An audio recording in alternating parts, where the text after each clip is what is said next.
Hey everyone, welcome back to Simply Makeup. My name is V. In today's video, I am going to dedicate this video to everyone that suffers with mental illness. Every single person in this world that suffers with mental illness. This green eyeshadow look I am going to create is so that there will be awareness to mental illness. I'm going to use the e.l.f., which is the little green palette I have. I have not used it. I swatched it this morning to make sure that the greens are good. It is called Hot Jalapeno.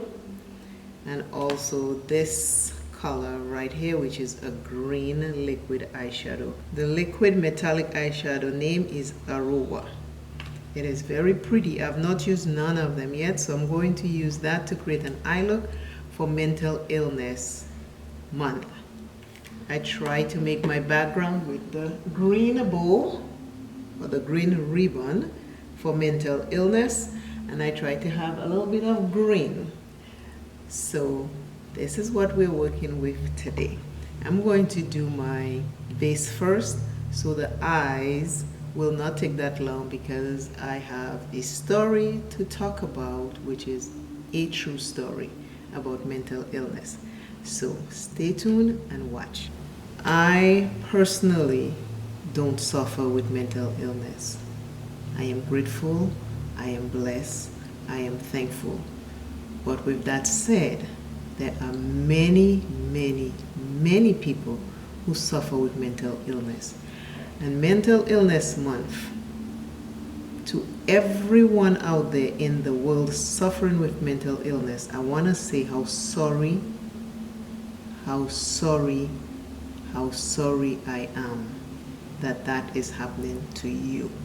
Seeing you suffering is very hard. It is a hard thing. You might say, well, how you know it's hard and you don't have mental illness? I have close people who suffer with mental illness. Close people. I see what they go through. I hear what they go through. I understand when somebody else say it is hard. I know it is hard. I wear this green shirt. I'm going to use green eyeshadow. I will put this green earrings on, and this is all for Mental Illness Awareness Month. I am going to start with this color right here. I am not sure what eye look I'm going to do, but we will create something and just talk about this mental illness. So if this video is long, please watch it. It might help somebody out there. It might help you to help somebody out there. Mental illness is a horrible disease. Many people suffer in silence. We have no idea how many people that it affects until you hear somebody says, this person died, or this person is in the hospital, and it is because of mental illness, and then it hits you like a ton of bricks. If you have it when you hear that, I know it is even worse than someone who doesn't have it and hear it. But again, it hurts when you hear that, when you hear someone is sick or someone hurt themselves. Mental illness doesn't choose who it attacks. Many people have it and not aware of what it is. They are not aware. I have someone close to me who have mental illness. I don't hear from them often, but when I do,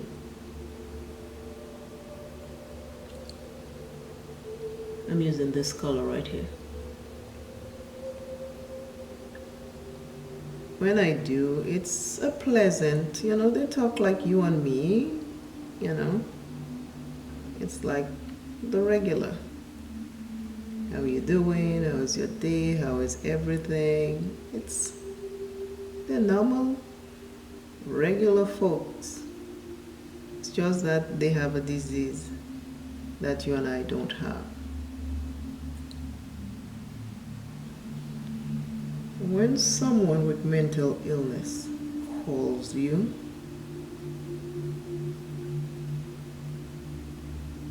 on a bad day,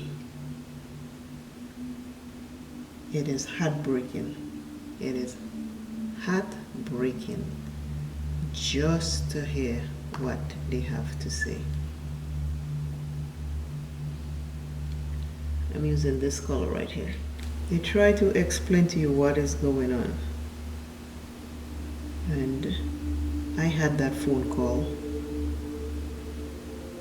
I think it was this year, the beginning of the year, or maybe it was late last year. I don't remember. No, it was the beginning of the year. I think it was in February. I get a phone call,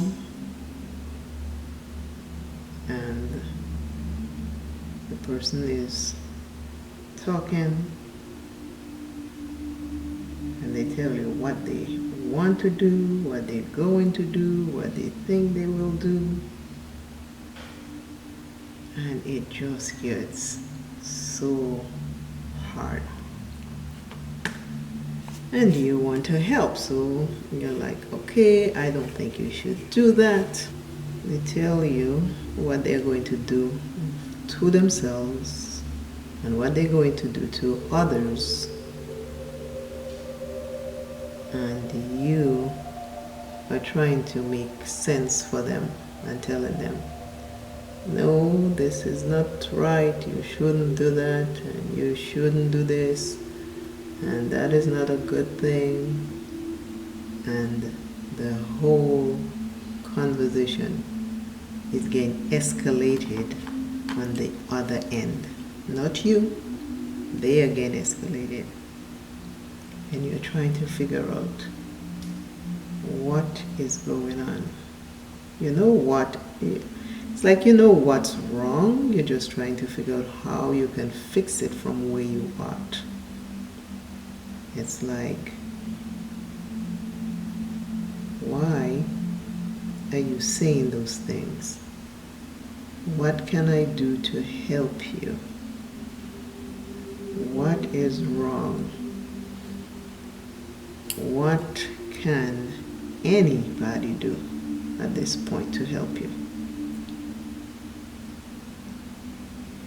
Both colors kind of look the same. Between this and this, to me they look the same. I don't see a big difference. So I'm just going to marry them together. And then when you realize that you don't need to say anything, but just listen. And I stop saying anything and I let them know that I am here to listen. So go ahead and talk. And they talk, and they talk, and the conversation went on for at least maybe an hour or more. But I listened. I listened. And then I'll do one eye one way and another way. So I am going back into this color. I'm going to be on this side. And they talk, and I listened. While I listen, I pray in my mind, in my heart, that they will not do what they say they're gonna do to themselves and others. Conversation done, and then we hang up. I let them know I love them, I care for them, and if they need me, they can call me back, because I'm not there. And that's that. When the night time comes, and I lay down my head to go sleep. I have a hard time going to sleep to begin with menopause and hot flash.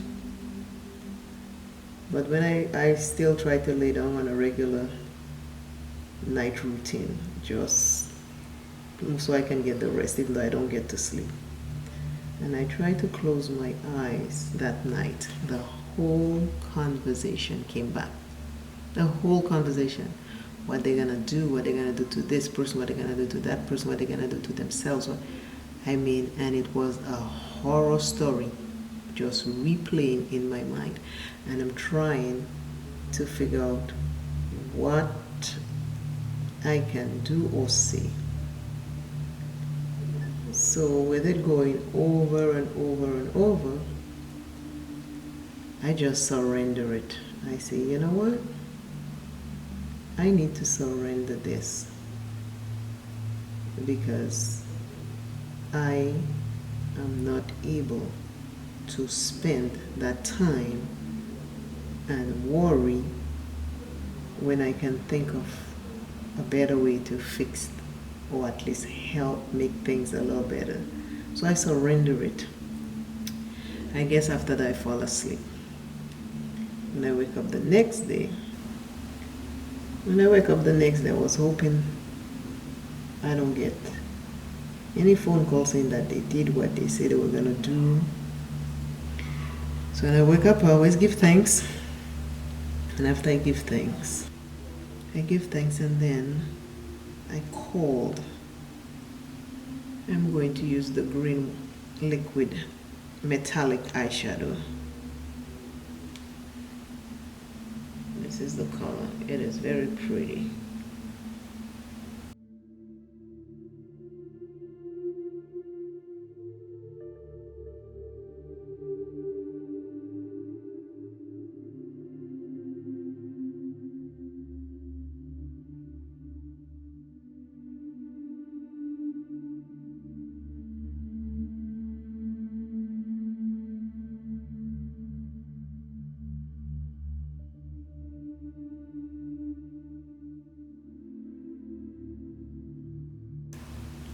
But with that conversation the day before, I start going over the conversation and I hear a lot of the conversation. Through the conversation they were having with me, they were telling me. What I heard through the message was, they were saying, they tell you no one loves them. They are not like everybody else. They will do this and they will do that. Trying to reason with them don't work when they are in that frame of mind at all. So I let them know that I am here and I'm listening, and they just talk until they feel like they have a handle on things again. Then the conversation changed to something more mellow, and they say, I have to go now to work, and I reassure them, this is real. I reassure them I love and I care for them, and they tell me, I love you too. I pray that they live to see another day. The next day we talked about everything, and all was well. I did not mention yesterday's conversation. They did not mention that conversation. We're not mentioning it. We're in a new day and we're treating it just as that. I am telling you that because I just knew in my heart and in my mind, if I brought it up, that might stir bad feelings, and they have already moved on from that, so there is no reason to touch that again. I handle it on a minute-to-minute basis, a day-to-day basis, a month-to-month basis, a year-to-year basis. That's how I handle people who have mental illness. When they call me or I talk to them, that's the only way I can handle it. what is happening at the time, not what is going to happen, because I don't know what's going to happen, or what has happened. I cannot change that. I can only be there for them at the time that they call me. Now that person is still alive. They're now in their 60s. We don't talk often or all the time. But when they're having a really, really, really bad day, they call me. And I listen. To everyone out there who have mental illness, or to anyone out there who knows someone with mental illness, just know that it's not easy for them, just like it's not easy for you. Just be there for them. Just be there for them. That's all I can say, because that's all I can do myself on my end. As I do my mascara, I will finish up the true life story. I remember my oldest son had a friend, and we didn't know he had mental illness. My son was friends with him. He was much older than my son, and he lived close by in the neighborhood. And my son would go there and get mangoes, because they had lots of mango trees in the yard. And a couple times he asked me to come get the mangoes. My son friend, he saw me and he told me, the tree's full of mangoes, y'all need to come and get some. So my son and I went. We picked mangoes, we sit down, we ate, we talked, we laughed. Everything was fine. We didn't know he had mental illness. So we said, okay, tomorrow we'll come over, not to get mangoes, but to hang out and cook. And just hang out, because he lived in the house, and the person who owns the house lives overseas. So he was like the caretaker of the house. So we went the next day, and he was a different person. He looked strange, he acted strange. He looked like he didn't change his clothes from the day before. He had the same clothes. He looked kind of off. And I couldn't understand what was wrong. And I'm like, we made plans for today, so I'm here. And he seemed very, like he was irritated. So I kind of get mad. And my son and I tell him, let's go, and we left and we went home. I tell his friend, see you later. He said, okay, and we went. Like nothing was wrong, Next day, I was driving by, I stopped. I called out his name from the street while in my car. And he opened and he was, hey, come over, come a minute, we need to talk. So he came and we were talking, but it was nothing about yesterday. It's all about when we're gonna do a cookout, and when all of us gonna hang out again and stuff like that. And I find it was strange, but I didn't say anything.